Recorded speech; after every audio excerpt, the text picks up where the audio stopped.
दरवर्षी जेव्हा शेतकरी आपल्या कष्टाने पीक उगवायची तयारी करतो तर त्याच्या समोर केवळ मार्केट आणि हवामानाचे आव्हान नसते, तर उलट सगळ्यात मोठा शत्रू उभा असतो, तो म्हणजे तण. हे नको असलेले घुसखोर दरवर्षी नव्या जोमानं परत येतात, जसे की शेतकऱ्याच्या कष्टाची टिंगल करत आहे. जसं कोणी जिद्दी शत्रू जो म्हणतोय, थांबवू शकता तर थांबा. रुंद पानांचे तण म्हणतात, तुमच्याच्याने नाही होऊ शकणार. अरुंद पानाचे तण म्हणतात, तुमच्याच्याने नाही होऊ शकणार. शेतकरी पूर्ण ताकदीनं लढतो आहे, कित्येक प्रकारे जपण्याचा प्रयत्न करतो आणि वेगवेगळ्या प्रकारच्या तणनाशकांचा वापर करतो, परंतु हे नको असलेले घुसखोर तरीही आपली जागा बनवून घेतात. हे तण हळूहळू पिकाला दाबतात. शेतकऱ्याचे कठोर कष्ट असून सुद्धा त्याला उत्पादन नाही मिळत आणि पिकाची गुणवत्ता पण कमी होऊन जाते. पण आता आणखीन नाही. आता नाही शेतात तणांची मनमानी चालणार, नाही टोमण्यांचा आवाज असेल. सोयाबीन शेतकऱ्यांसाठी आले आहे पारिजातचे वोस्टिक्स, जे करेल तणांचे बोलणे बंद. आता केवळ पीक बोलेल, आनंदाने डोलेल आणि शेतकऱ्याला मिळेल जास्त गुणवत्ता आणि जास्त नफा. वोस्टिक्स आपल्या उत्कृष्ट वैशिष्ट्यांनी करते तणांचे बोलणे बंद. ईपीटी तंत्राने वोस्टिक्स वेगाने तणांमध्ये शोषले जाते, जे कोशिकांमध्ये प्रवेश करून त्यांना प्रभावीपणे नष्ट करते.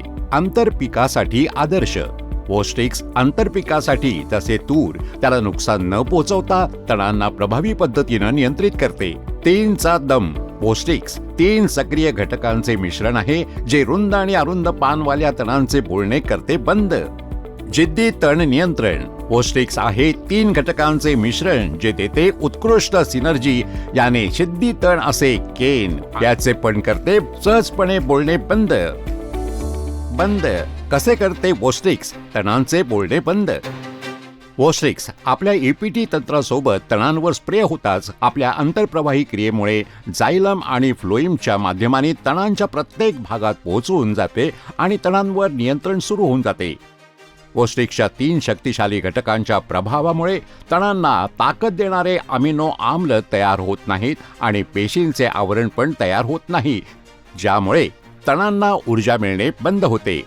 रुंद पानांच्या तणांमध्ये वोस्टिक्स एक ALS अवरोधक आहे, जो आवश्यक अमिनो ॲसिड ल्युसीन, आयसोल्युसीन, वेलिन बनवण्याची प्रक्रिया रोखते, ज्यामुळे तणांची वाढ तिथेच थांबते. दुसरीकडे वोस्टिक्स अरुंद पानांच्या तणांमध्ये त्याची फॅटी ॲसिड बनवण्याची प्रक्रिया रोखते, ज्याने त्यांच्या कोशिका कमजोर होऊन जातात. वोस्टिक्सचे 3 घटक आणि ईपीटी तंत्र 48 ते 72 तासात आवश्यक प्रोटीन आणि कोशिका आवरण बनवण्याच्या प्रक्रियेत अडथळा निर्माण करते, ज्याने पिकाला तणांद्वारे होणारे नुकसान थांबते.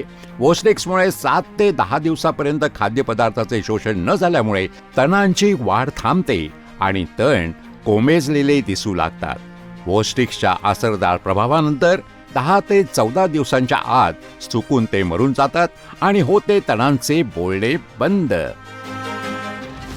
सगळ्यात मोठी गोष्ट, वोस्टिक्स केवळ एकट्या पिकातच उत्तम काम करते असे नाही, तर आंतरपिकात पण उत्कृष्ट तण नियंत्रण करते. शेतकरी काही क्षेत्रात सोयाबीन बरोबर तुरीचे आंतरपीक घेतात, पण बरेच तणनाशक तुरीला पण नुकसान पोहोचवतात. पण वोस्टिक्स केवळ तणांना नष्ट करते आणि तुरीच्या पिकासाठी पण हे सुरक्षित आहे. आता प्रश्न हा आहे की वोस्टिक्सचा योग्य वापर कधी आणि कसा करायचा? वोस्टिक्सचा वापर जेव्हा तण 2 ते 4 पानांच्या अवस्थेत असेल, म्हणजे पेरणीनंतर 14 ते 18 दिवसांच्या आत, तेव्हा फवारणी केली पाहिजे. 400 मिली वोस्टिक्स 300 ग्रॅम पॅरीबुशचा वापर प्रति एकर 200 लिटर पाण्याबरोबर केला पाहिजे. तणमुक्त पीक आणि चांगल्या उत्पादनासाठी वोस्टिक्स सर्वात उत्तम पर्याय आहे. सर्वोत्तम परिणामासाठी ठराविक प्रमाणाचे पालन करा. तणांच्या 2 ते 4 पानांच्या अवस्थेत फवारणी करा. प्रति एकर 150 ते 200 लिटर स्वच्छ पाणी वापरा. शेतात पुरेसा ओलावा सुनिश्चित करा आणि फक्त फ्लॅट फॅन किंवा फ्लडजेट नोझल वापरा, ज्याने वोस्टिक्स सोबत होईल तणांची बोलती बंद. तर समजलात ना, वोस्टिक्स आहे तर होऊन जाईल.